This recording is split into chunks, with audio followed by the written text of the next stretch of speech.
రెడ్డి గారు, నీ భార్యాబిడ్డలే భార్యాబిడ్డలా? ఎదుటి వాళ్ళకు భార్యాబిడ్డలు ఉండరా? ఎదుటి వాళ్ళకు అక్కా చెల్లెలు ఉండరా? ఎదుటి వాళ్ళ కుటుంబ సభ్యులు ఉండరా? నీ దాకా వస్తే కానీ నొప్పి తెలియదా నీకు? నువ్వు గతంలో కేసీఆర్ గారిని పట్టుకొని కాల్చిపారేయాలని మాట్లాడినావు, ప్రగతి భవన్ను పేల్చివేయాలని మాట్లాడినావు. ఇక నీ నీ నీ బూతులు ఆ నోట్తో నేను చెప్పలేను, ఆ బూతులు మాట్లాడితే నా నాలుక ఖరాబ్ అవుతుంది. కానీ అంత పచ్చి బూతులు మాట్లాడినావు నువ్వు. కానీ నిన్నేమంటున్నావు? ఇట్లా అంటారా అట్లా. మరి అప్పుడు గతంలో నువ్వు అసలు బాడీ షేమింగ్కు బ్రాండ్ అంబాసిడర్ నువ్వు కదా. కేటీఆర్ గారు కుమారుడు మైనర్ అబ్బాయి, పాపం ఆయన చదువుకునే ఒక స్కూలుకు వెళ్ళే విద్యార్థి, ఆ బాబు నా పిల్లవాడిని పట్టుకొని కూడా నోటుకొచ్చినట్టు మాట్లాడినావు కదా. నా ఎత్తు పొడుగు గురించి కూడా అడ్డమైన కూతలు కూసినావు కదా నువ్వు. అసలు బాడీ షేమింగ్కు రాజకీయాల్లో అవకాశం ఉంటుందా? ఏం మాట్లాడుతావు నువ్వు? అసలు మనిషివా పశువువా నువ్వు? మనిషి అయితే అన్నం తినేటోడైతే ఇట్లా మాట్లాడాడు. మాట్లాడింది నువ్వు, చెడగొట్టింది నువ్వు, రాజకీయాలను కలుషితం చేసింది నువ్వు, బూతులకు నిలయం చేసింది నువ్వు. ఏదో 100 ఎలుకలు తిన్న పిల్లట నేను శాకాహారిని అన్నట్టు బూతులకు బ్రాండ్ అంబాసిడర్ నువ్వు. ఇవాళ నీతి సూత్రాలు, నీతి వ్యాఖ్యలు నువ్వు వల్లిస్తే ఎట్లా రేవంత్ రెడ్డి గారు?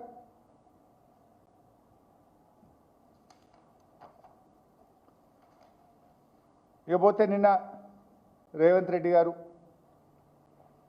ఆయన మాట్లాడిన స్పీచు, ఆయన మాట్లాడినటువంటి విషయాలు అన్నీ కూడా అబద్ధాలు, అర్థసత్యాలు, అంతా వక్రీకరణ. నేను ఆయన మాట్లాడుతూ కృష్ణా నీళ్ళ గురించి మాట్లాడారు. కృష్ణా ప్రాజెక్టు విషయంలో కేసీఆర్ గారు ఏదో మహబూబ్ నగర్కి అన్యాయం చేసిండ్రని, తెలంగాణకు అన్యాయం చేసిండ్రని మాట్లాడుతూ, కేసీఆర్ లాంటి విజన్ ఉన్న నాయకుడు కనుకనే ఇవాళ కృష్ణా నదీ జలాల్లో తెలంగాణకు న్యాయమైన వాటా రాబట్టడానికి కాలుకు బలపం కట్టకుండా ప్రధానమంత్రిని, నీటిపారుదల శాఖ మంత్రులను సుప్రీంకోర్టు మెట్లెక్కి ఒప్పించి మెప్పించి సెక్షన్ 3ని సాధించింది కేసీఆర్. ఇలా సెక్షన్ 3 వచ్చింది కనుకనే 70% కృష్ణా నదిలో తెలంగాణ వాటా రావడానికి ఇవాళ మార్గాన్ని సుగమం చేసిందే కేసీఆర్.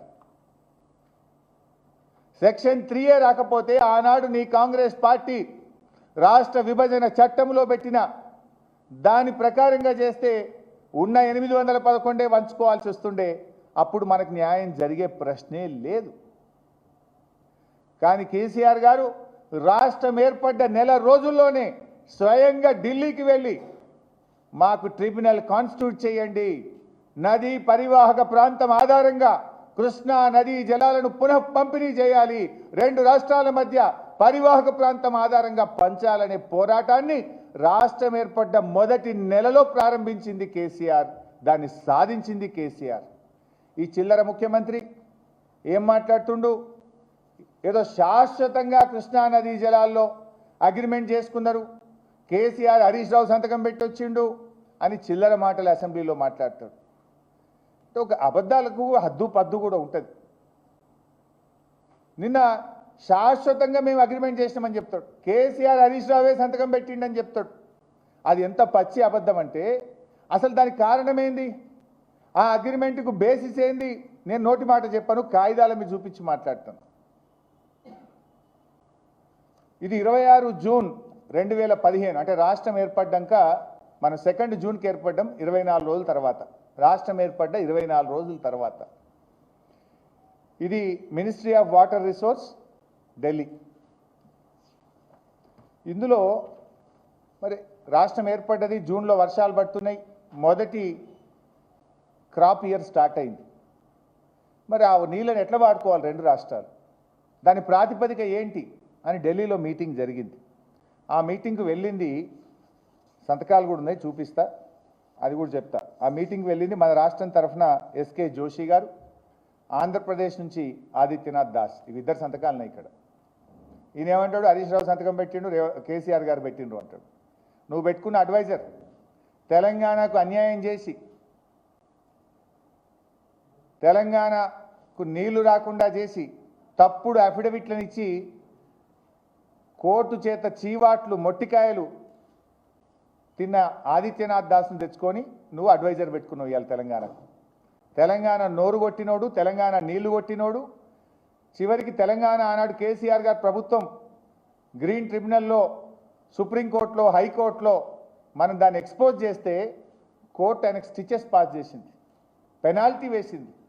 ఏది తెలంగాణ పట్ల ఆయన చెప్పే తప్పుడు విషయాలకు, ప్రాజెక్టులు ఆపకపోతే, అక్రమ ప్రాజెక్టులు నిర్మిస్తుంటే ఆదిత్యనాథ్ దాస్కు పెనాల్టీ వేసింది. అటువంటి తెలంగాణ ద్రోహిని తెచ్చుకొని ఇక ఈ దేశంలో ఎవరు దొరకనట్టు ఆయనని ఇలా రాష్ట్ర ప్రభుత్వం తెలంగాణకు సలహాదారు పెట్టుకుంటాడు రేవంత్ రెడ్డి. ఇది నీ నీతి. ఇక ఆ రోజు ఆ మీటింగ్లో ఏం రాసిండ్రో చెప్తా. However, as per the agreement, various decisions taken by the erstwhile state of Andhra Pradesh, revised allocations in both the parts of the state came to be 512 TMC in Andhra Pradesh and 299 TMC in Telangana. ఉమ్మడి ఆంధ్రప్రదేశ్లో తెలంగాణ ప్రాంతానికి, ఆంధ్ర ప్రాంతానికి చేసిన కేటాయింపులు, ఆయా తెలంగాణ ఆంధ్ర ప్రాంతాల్లో కట్టిన ప్రాజెక్టుల యొక్క నీటి కేటాయింపులు 599, 512, 299గా ఉన్నది అని మినిట్స్లో ఉంది. అంటే ఇది ఎక్కడి నుంచి వచ్చింది ఫిగరు? ఆనాటి రాష్ట్రాన్ని పరిపాలించిన కాంగ్రెస్, తెలుగుదేశం పార్టీల పుణ్యమని, తెలంగాణలో ప్రాజెక్టులు కట్టకపోవడం వల్ల, తెలంగాణకు నీటి కేటాయింపులు చేయకపోవడం వల్ల. ఎవరున్నారు ఆ రోజు కాంగ్రెస్లో? ఇదే ఉత్తమ్ కుమార్ రెడ్డి ఉన్నాడు, ఇదే బట్టి విక్రమార్క ఉన్నాడు, ఇదే కోమటిరెడ్డి వెంకటరెడ్డి ఉన్నాడు. మీరే కదా ఈ ద్రోహానికి, ఈ అన్యాయానికి భాగస్వాములు. మీ పుణ్యమే కదా. అందువల్ల ఆ రోజు ఉమ్మడి ఆంధ్రప్రదేశ్లో ఆంధ్ర ప్రాంతం యొక్క నీటి రిక్వైర్మెంట్సు, వాటర్ అలొకేషన్స్, కట్టిన ప్రాజెక్టులు 512, తెలంగాణలో 299 ఉన్నది. దీని ప్రకారంగా తాత్కాలికమైన కేటాయింపులు చేస్తున్నామని ఇందులో రాశారు. అది కూడా వినిపిస్తాను. As the working arrangements for the current year only, without prejudice to the rights of two states about their entitlements which have been raised or to be raised before appropriate forum. ఈ కేటాయింపులు తాత్కాలికము. ఈ కేటాయింపులు various forums, court కానీ, tribunal ముందు కానీ ఈ కేటాయింపుల నిర్ణయం ఏ రకంగా ప్రభావం చూపబోదు. ఆ ఫోరమ్స్ ముందు మీ హక్కుల ప్రకారంగా మీరు కొట్లాడొచ్చు తప్ప ఇది తాత్కాలికమైనటువంటిది. ఇప్పటి వరకు ఉమ్మడి రాష్ట్రంలో జరిగిన కేటాయింపుల ఆధారంగా దీన్ని చేస్తున్నామని చెప్పారు. Thereafter, project related issues were discussed and following working arrangements for the water year 2015-16 only were agreed as a temporary measure. And last para number 18, the entire arrangements agreed for the current year would be without any prejudice to the stand of both the states before any forum. ఈ ఒప్పుకున్నటువంటిది ఏ forum ముందు కూడా ఇది చెల్లదు, ఇది తాత్కాలికము. మీరు మీ ట్రిబ్యునల్ల ముందు, కోర్టుల ముందు మీ డివిజన్ అయ్యేదాకా ఇది తాత్కాలికంగా ఈ సంవత్సరానికి మాత్రమే ఒప్పుకుంటున్నామని ఇంత స్పష్టంగా ఉంది. కానీ వీళ్ళు ఏం మాట్లాడతారు? మరణ శాసనం రాసిండ్రు. కేసీఆర్, హరీష్ రావు సంతకం పెట్టి వచ్చిండ్రు. ఎవరు వినే సంతకాలు? నువ్వు పెట్టుకున్న ముద్దుల ఆంధ్ర అడ్వైజర్, ఆంధ్ర నుంచి తెచ్చిపెట్టుకున్న తెలంగాణ ద్రోహి ఆదిత్యనాథ్ దాస్ ఆంధ్రప్రదేశ్కి వెళ్ళి సంతకం పెట్టిండు. మన దగ్గరికి వెళ్ళి ఎస్కే జోషి ఐఏఎస్ ఆఫీసర్. కానీ రేవంత్ రెడ్డి ఎంత ముద్దుగా అబద్ధాలు ఆడిండు. కేసీఆర్ పెట్టిండు, హరీష్ రావు పెట్టిండ్రు, మరణ శాసనం రాసిండ్రు. ఇందులో ఎంత స్పష్టంగా ఉంది అంటే ఇది కేవలం తాత్కాలికమైన ఒప్పందము.